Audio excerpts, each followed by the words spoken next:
एक राजा हलन, एक रानी। तो राजा रानी हलन तो उनका बेचारी के अन्न धन 12 कोस में राजू हलन, अन्न धन पूरा माने हल। बाकी एक गो बाहर हीन हलन, बेचारी के बाल बच्चा न हल। तो बाल बच्चा बेचारी के न हल तैयो बेचारी खुशे रहल। ऐसा बात ना है कि तैयो बेचारी न एक दिन छोड़ा पूजा न पाठ न चर्चा, कहूँ चर्चा होइत रहे तो बेचारी चल जात, कहूँ मंदिर में पूजे करत है तैयो बेचारी न अपन छोटा दिमाग कर हलन, माने अपन दम अथिये कर ले रहलन। तो एक दिन के बात हल के ऐसे ही माने सबको न कहलक काल कार्तिक के पुनिया के स्नान। तो कहलक सबको ना कि से दीदी से चलबा ना से सखी सलेहर माने हलन कि चलो गंगा निहाय। कहलक तो ठीक है चलो गंगा निहाय से हमू चलम। तैयो कहलन कि हमू चलम। तो गेलन गंगा निहाय। तो गंगा निहाय गेलन तो जाय जाय जाय जाय जब अरार पर पहुँचे ला रहलन तो बीचे अरार शिव गुरु साधु बन के बैठल हलन। कहलन कि ये जजमानी से कहाँ जाय था? तो कि आए बाबा से गंगा किनारे तैली है बाबा। तो उनकर मन बेचारी के कुल बुला माने मन में अथी होते कि तनी बाबा से हाथा देखती है। कहल कि बाबा हमार हाथा देखा न बाबा, हमारा एको संतान न है। कहलक कि न बचवा तोर मजदूरी में हइये न हो, एको हइये न हो। कहलक कि बाबा हमरा एक आधो गो हो जाता। कल बाबा तो बहुत ही अच्छा के बात हलक बाबा से हो तक कि न होता। कहलन कि ए बचिया एको हइये न हो। फिर कहलन कि कोशिश कर बाबा। ऐसे कहते कहते महादेव कहलन कि शिव गुरु कि ठीक है से बाकी एक दिन ला दियाऊ तो कि न, 2 दिन ला तो न, तो 3 दिन ला तो न, 4 दिन ला 5 दिन ला ऐसे करते करते कहलन ना कहते ये तो बता 6 महीना ले दियाऊ। कहलक कि हाँ। बेचारी खखन कि ज्यादा से बांझ के नाम बुझ जतक ना कि कहलक कि ठीक है से हाँ बाबा हमरा बेचारी खखन में गछ लगा हाँ हमरा 6 महीना ला द। कहलक कि ज्यादा 6 महीना में तो हम बांझ के अपन नाम बुझ जतक ना से 6 महीना ला द। तो वो तो बाबा उठा के भोला बाबा उठा के दे दिलन कि जा घरे। बेचारी गेल माने खाल पियल बेचारी के 9 महीने गरब रह गेल। जब गरब रह गेल तो होलक माने बेचारी के रहते रहते 9 महीना पूरा हो गेल। पूरा वो माने होलक दम दम चांद सूरज के दम जोत होलक दम। शिव गुरु के हल से लोग कहा है 6 महीना के पोसल लड़का हो एकदम। अब तो बढ़े ला 1 जो तो बढ़े 2 जो।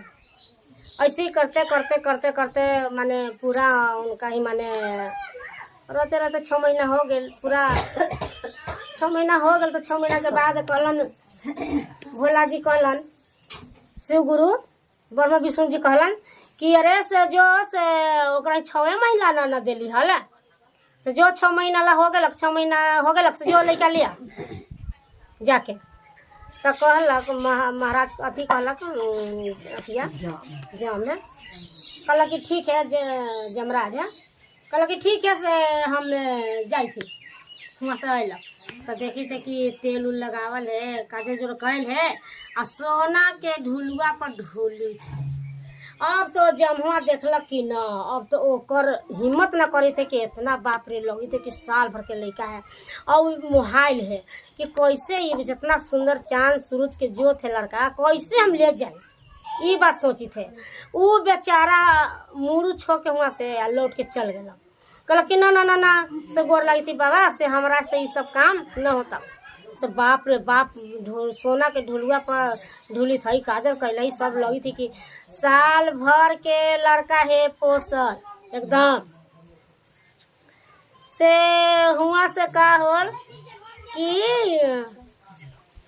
हुआ से अथी चलल तब केकरा कही सब आ तो नाग बाबा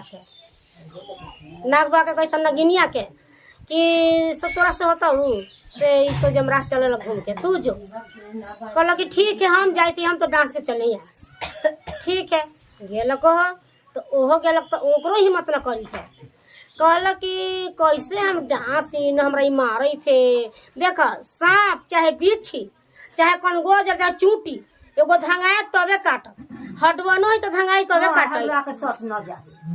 जैसे तू जाई था आवे थे तबे ना काट तो हां सटलवा तबे ना ऐसे सटलवा तू मारबो कि ना काट ले। अब कहलक ना ई सोचलक ना नगिनिया कि ऐसे ना आखिर बेगर कसूर के हम न डासबे हम इनकर काहे ना गोर तो समा जाई गोर तो बैठे ही आई गोर फेंकत ना हम डांस ले उसमें हमरा दुविधा ना है से लइकवा के गोर तो चल गेल आ घुस गेला लइकवा के डांस ले। अब तो लइकवा बेचारा जे मुंह देगाद गिरे लगलक मैया अयलक मैया देखलक तो मैया कहलक बेचारी कहलक कि हाँ कहलक कि हाँ से भोलवा कहे कहल 6 महीना लाइए हल आ तो हमर बेटा के दीव पूर गेला बेचारी उसी छोड़ देलक। देखा पहले अथी देखा करेजा बलिहा न रोलक न पीटलक आ चला गेलक शिव भोले बाबा के मंदिर में जाके बैठ के वो बेचारी प्रार्थना करी थे मंदिर में जाके वो प्रार्थना करी थे ये प्रार्थना वो करी थे कि प्रार्थना करी थे कहा प्रार्थना करी थे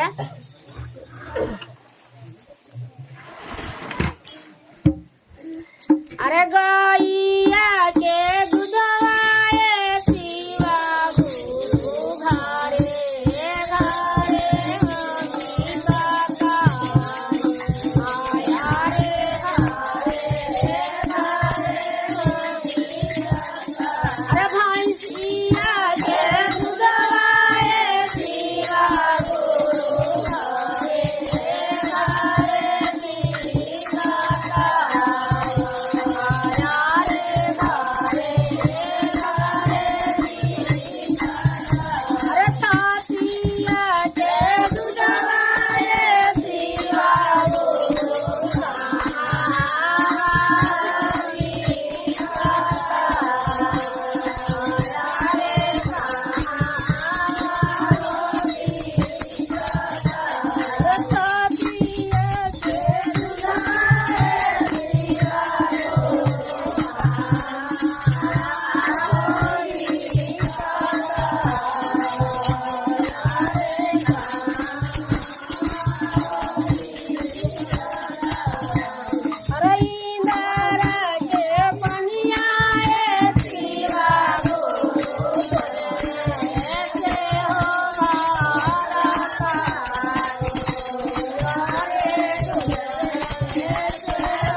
तू अपने हथन जेकरा पका तो जे पूजे है जेकरा कहू तो कहावते भोला बाबा तू अपने हथन भांग धतूर खा के सुतर हथन जे ज्यादा अथी कर न भोला बाबा सुनित न हथन दम बज्जर बही रहल हथन आई बेचारी मूरी पटक रहले इनका सदा मांग रहले खखने थे तो ये का तो ये अपने हाथ भांग धतूर खा के अपन निशा में ये लोग न कहे देखा और तो नारियो है से नारियो दयालु रहा है पार्वती मैया हो दयालु हथन पार्वती मैया सुनलन तो है बेचारी कहलन पार्वती मैया कि बताव तू काहे लाई देलू हल एकरा काहे ला तू देलू हल तू एकरा भैया देवे न करता हूँ हल से ही बेचारी के देलू काहे ला कि मैंने एक दिन तू छीन ही ले तो कहल कि से तू ही कुछ जाने गेला औरत से औरत के नाक न रहे तो गंदा खाए मैंने उल्टा पलटा तो जैसे भगवान भक्त के बस में भगवान के बस में भक्त ना है भक्ते के बस में भगवान है।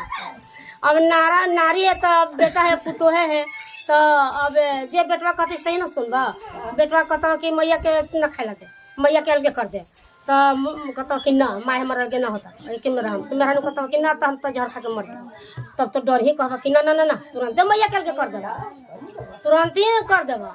तो ओहे बात गौरा कहलन कहलन कि ए भोला जी तू ना लैका ना लौटब हूँ तो हम जिंदगी भर हम पर्वत हम छोड़ के गंगा जी में कूद पड़म हम कैलाश में छोड़ दे सब दिन ला।